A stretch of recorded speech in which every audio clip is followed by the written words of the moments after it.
আসসালামু আলাইকুম। আমন্ত্রণ জিটিভির সংবাদ সারাদেশে আপনাদের সাথে আছি আমি মুনি আহমদ।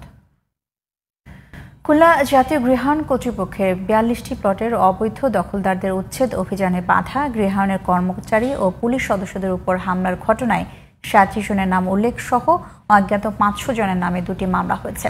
তবে হামলার ঘটনায় এখনও কাউকে গ্রেফতার করা না গেলেও জড়িতদের ধরতে অভিযান অব্যাহত রয়েছে বলে জানায় খুলনা পুলিশ। খুলনা থেকে শেখ লিয়াকত হোসেনের রিপোর্ট, জানাচ্ছেন সোহেল আহমদ। খুলনায় জাতীয় গৃহায়ণ কর্তৃপক্ষের প্লট অবৈধ দখলদার মুক্ত করতে উচ্ছেদ অভিযানে হামলার ঘটনায় বুলডোজার চালক ও পুলিশ সদস্য সহ ৪০ জনের আহতের ঘটনায় আলাদা ২টি মামলা দায়ের করেছে গৃহায়ণ কর্তৃপক্ষ ও পুলিশ।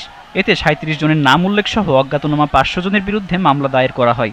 তবে এখন পর্যন্ত কাউকে গ্রেফতার না করা হলেও চেষ্টা চলছে। আসামি এখনো গ্রেফতার হয়নি, গ্রেফতার প্রক্রিয়া অব্যাহত আছে, আমাদের অভিযানে আছে। আমরা পুলিশ এবং আমাদের যে ভিন্ন অন্য ইউনিট আছে ডিবি, আমরা উভয় যৌথভাবে যারা এই ধরনের আক্রমণাত্মক কার্যক্রম করছে তাদের গ্রেফতারের জন্য আমাদের পার্টি কাজ করতেছে। পরিস্থিতি বিবেচনায় উচ্ছেদ অভিযানও বন্ধ রাখা হয়েছে বলে জানিয়েছে জাতীয় গৃহায়ণ কর্তৃপক্ষ।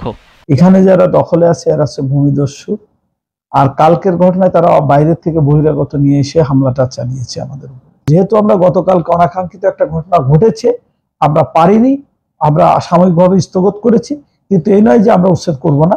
আমাদের এই উচ্ছেদ অভিযানটা চলমান থাকবে। এর আগে ১৯৮৮ সালে খুলনার জাতীয় গৃহায়ণ কর্তৃপক্ষ ৫৯৩টি প্লট টেন্ডারের মাধ্যমে বিভিন্ন ব্যক্তির কাছে বিক্রি করে।